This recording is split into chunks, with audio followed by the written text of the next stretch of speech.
Bismillahirrahmanirrahim. Abdurrahman bin Auf. Dia adalah salah seorang dari 10 sahabat yang dijamin masuk surga, salah seorang dari 6 ahli surga, dan sahabat yang ikut dalam perang Badar. Dia berbangsa Quraisy dari keturunan Az-Zuhri. Dia termasuk salah satu dari 8 orang yang sangat cepat masuk Islam. Pada masa jahiliyah, ia bernama Abdu Amr, dan ada yang mengatakan Abdul Ka'bah. Lalu setelah masuk Islam, Nabi SAW memberinya nama Abdurrahman. Diriwayatkan dari Ibnu Abbas, ia berkata, ketika duduk bersama Umar radhiyallahu an, dia berkata, apakah kamu pernah mendengar Rasulullah SAW memberikan perintah kepada orang yang lupa dalam sholatnya? Apa yang harus diperbuat? Aku menjawab, demi Allah, aku tidak tahu. Ataukah engkau pernah mendengarnya sendiri tentang masalah itu dari Rasulullah SAW? Wahai Amirul Mukminin, Umar menjawab, tidak. Pada saat kami berdua sedang asyik dalam diskusi, tiba-tiba Abdurrahman bin Auf muncul, lantas berkata, sedang apa kalian? Umar lalu menceritakan apa yang sedang dia diskusikan bersama Ibnu Abbas. Abdurrahman menjawab, aku pernah mendengar Rasulullah SAW bersabda tentang hal itu. Umar lalu berkata kepadanya, kalau begitu engkau menjadi penengah kami. Lalu apa yang kamu dengar? Abdurrahman berkata, apabila salah seorang di antara kalian lupa dalam sholatnya, sampai-sampai tidak tahu jumlah rokaatnya, lebih atau kurang, maka apabila dia ragu sudah 1 atau 2 rokaat, jadikanlah 1 rokaat. Apabila ragu bahwa sudah 2 atau 3 rokaat, maka jadikanlah 2 rokaat. Apabila ragu sudah 3 atau 4 rokaat, maka jadikanlah 3 rokaat, sehingga ada pertimbangan untuk menambah. Lalu lakukan sujud sahwi 2 kali, dan itu dilakukan pada saat tahiyat akhir sebelum salam, kemudian bacalah salam. Walaupun semua sahabat Rasulullah adil, tetapi ada sahabat yang lebih adil daripada yang lain. Dan menurut satu riwayat, Umar radhiyallahu an pernah merasa puas dengan informasi yang disampaikan oleh Abdurrahman. Dalam kisah tentang meminta izin, bahwa Umar berkata kepada Abu Musa al-Asy'ari, datanglah orang yang menjadi saksi bagimu. Ali bin Abu Thalib pernah berkata, apabila ada seorang laki-laki sahabat menceritakan kepadaku dari Rasulullah SAW, maka aku akan menyuruhnya bersumpah. Tetapi jika Abu Bakar radhiyallahu an yang bercerita, maka Ali radhiyallahu an langsung membenarkan, dan Ali tidak pernah meminta Abu Bakar untuk bersumpah. Wallahu a'lam. Al-Mada ini berkata, Abdurrahman dilahirkan 10 tahun setelah tahun gajah. Diriwayatkan dari Ibnu Ishaq, ia berkata, kedua gigi seri Abdurrahman rontok, pecah dan cacat. Musibah itu dialaminya saat perang Uhud, sehingga membuat giginya rompal dan terluka sebanyak 20 luka. Sebagian luka itu mengenai bagian kakinya sehingga membuatnya pincang. Utsman berkata, tidak ada seorang pun yang mampu menandingi kebiasaan orang tua ini dalam kedua hijrahnya. Di antara keistimewaan Abdurrahman adalah kesaksian Rasulullah SAW bahwa dirinya akan masuk surga. Dia pahlawan perang Badar dan termasuk kelompok sahabat yang disebutkan dalam ayat, sesungguhnya Allah telah ridho terhadap orang-orang mukmin ketika mereka berjanji setia kepadamu di bawah pohon. Quran Surat Al-Fath ayat 18. Apalagi Nabi SAW pernah sholat di belakangnya.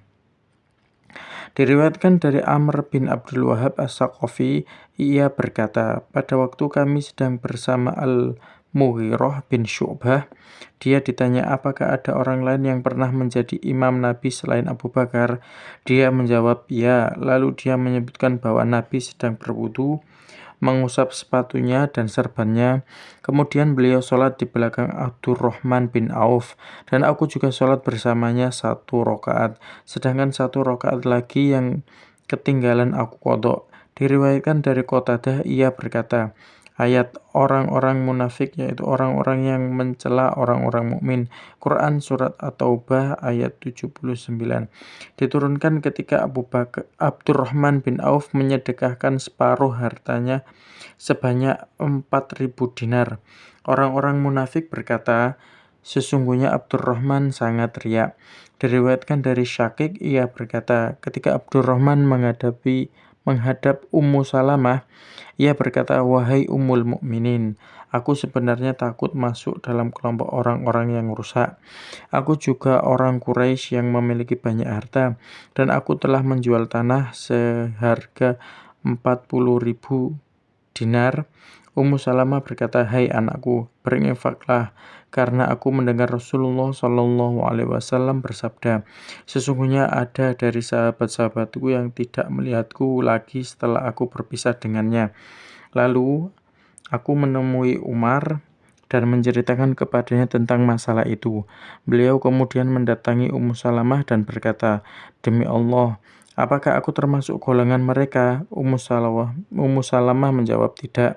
Dan setelah dirimu, aku tidak akan membebaskan orang lain lagi. Diriwayatkan dari Abu Hurairah, ia berkata, suatu ketika muncul permasalahan antara Khalid dengan Abdurrahman bin Auf hingga membuat Rasulullah Shallallahu Alaihi Wasallam bersabda, panggil sahabat-sahabatku itu untuk menghadapku.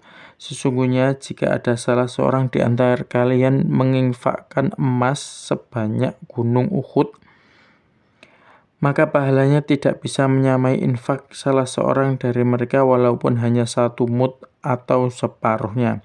Diriwayatkan dari Abu Hurairah, ia berkata, sesungguhnya Rasulullah Shallallahu Alaihi Wasallam bersabda, sebaik-baik kalian adalah yang paling baik kepada istri-istriku.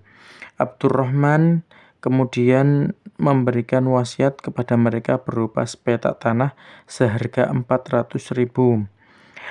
Di antara amal Abdurrahman yang paling mulia adalah melepaskan jabatannya ketika bermusyawarah dan menyerahkannya kepada orang yang ditunjuk oleh Ahlul Hilli wal Aqdi. Beliau benar-benar rela melepasnya demi menyatukan umat di bawah kepemimpinan Utsman. Seandainya dia mencintai jabatan itu, tentu dia akan mengambilnya sendiri atau memberikannya kepada keponakannya dan mendekatkan jamaah kepadanya, yaitu Sa'ad bin Abi Waqqas. Ibrahim bin Abdurrahman berkata, Abdurrahman bin Auf pernah jatuh pingsan karena sakit, sehingga orang-orang mengira dia telah wafat. Orang-orang pun mendatanginya dan mengeluk-elukannya. Tiba-tiba dia sadar dan bertakbir, sehingga Ahlul Bait pun ikut bertakbir. Dia kemudian berkata kepada mereka, apakah aku tadi pingsan? Mereka menjawab, ya. Abdurrahman berkata, kalian benar. Pada saat aku pingsan tadi, ada 2 orang mendatangiku. Orang itu kelihatan kekar dan bengis. Mereka berkata, pergilah bersama kami untuk menghakimimu di depan Al-Aziz Al-Amin. Kedua orang itu lalu pergi bersamaku dan kami bertemu dengan seorang pria di tengah perjalanan. Lalu pria itu berkata, kemanakah kalian akan membawa pria ini? Mereka menjawab, berhakim kepada Al-Aziz Al-Amin. Pria itu berkata, kembalilah, karena sesungguhnya dia termasuk orang-orang yang ditakdirkan akan mendapat kebahagiaan dan ampunan sejak mereka masih dalam perut ibu mereka. Dia juga akan memberikan kesenangan hingga jangka waktu yang ditetapkan oleh Allah. Setelah itu Abdurrahman masih tetap bisa bertahan hidup selama 1 bulan. Ibrahim bin Sa'ad berkata, diriwayatkan dari ayahnya, dari kakeknya, dia mendengar Ali berkata pada hari wafatnya Abdurrahman bin Auf, pergilah wahai putra Auf, sungguh kamu telah menemukan kebaikan dan meninggalkan keburukan. Diriwayatkan dari Anas, ia berkata, aku melihat setelah meninggalnya Abdurrahman bin Auf, setiap istrinya memperoleh harta sebanyak 100.000 dirham. Ketika dia hijrah ke Madinah, dia sangat fakir. Rasulullah SAW kemudian mempersaudarakannya dengan Sa'ad bin Rabi', salah seorang tokoh masyarakat. Lalu Sa'ad menawarkan untuk membagi harta kekayaannya dengan Abdurrahman dan akan menceraikan istri terbaiknya untuknya. Abdurrahman bin Auf pun berkata, "Semoga Allah memberikan berkah pada harta dan keluargamu. Tunjukkanlah saja pasar kepadaku." Setelah itu dia pergi ke pasar untuk berdagang dan akhirnya mendapat keuntungan. Beberapa saat setelah itu dia memiliki banyak harta. Ia lalu menikah dengan seorang wanita yang ia hiasi dengan emas.